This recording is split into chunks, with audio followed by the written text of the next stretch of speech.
من مكاسب مباراة الأهلي وميدياما رقم واحد إن أنت وأنت في أقل مستوى ليك وأنت بتلعب في ظروف صعبة جدا، ملعب صعب جدا إن يتلعب عليه كورة، وأنت غايب عنك أكتر من 4 لعيبة أساسية، بتقدر تكسب خارج أرضك، بتقدر تسجل هدف، بتقدر تحصل على 3 نقاط، وبتتصدر المجموعة من مباراة صعب جدا إن أنت تقدم فيها الأداء القوي ومع ذلك بتكسب. فدي إيجابية مهمة جدا لازم نشكر عليها المدرب كولر. لازم نقول ان كولر قدر يقرا الجيم بشكل كويس، وقدر ان هو عدم الجديه في الشوط الاول اللي كانت موجوده عند اللعيبه ينقلها الجديه في الشوط الثاني مع التغييرات، وقدر ان هو في الشوط الثاني في بدايته يسجل هدف. فدي ايجابيه مميزه جدا ان انت بتكسب وانت في اقل مستوى ليك على ملعب ما يتلعبش عليه كوره، في درجه حراره عاليه، في درجه رطوبه عاليه، وكمان وانت غايب عنك غيابات كتير جدا او اصابات كتير جدا.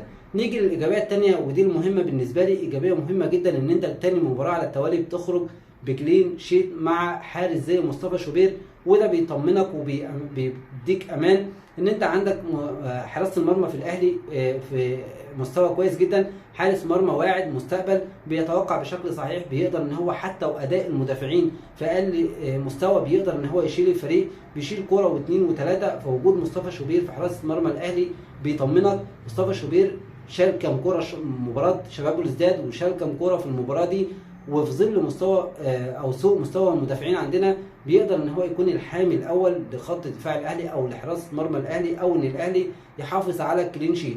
رقم 3 ودي مهمه جدا، عوده عمرو السوليه للمشاركه وظهور عمرو السوليه بمستوى فني وبدني عالي جدا. مباراه النهارده على ملعب صعب ومع ذلك عمرو السوليه بيشارك، بيقدم اداء كنا منتظرين من عمرو السوليه من فتره، اداء بدني واداء فني، بتمريره بيحسم المكسب للاهلي بتمريره على موديست.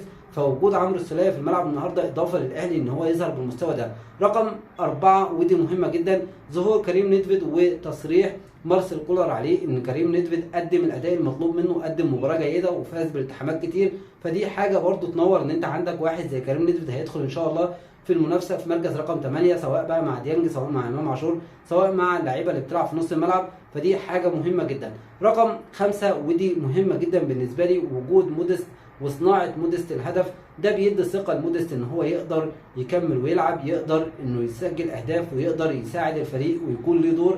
فدي حاجه مهمه جدا ان موديست النهارده بيصنع هدف، سواء في التحرك بشكل مثالي، سواء كمان في ان هو استلم ومرر لحسين الشحات بشكل مثالي. فدي حاجه مهمه جدا جدا. كمان رقم 6 في مكاسب المباراه النهارده، وجود واحد زي وسام ابو علي. وسام ابو علي بالنسبه لي هيكون هو مهاجم الاهلي الاول بلا شك بلا منازع، هيكون هو مهاجم الاهلي لسنوات كتير ان شاء الله.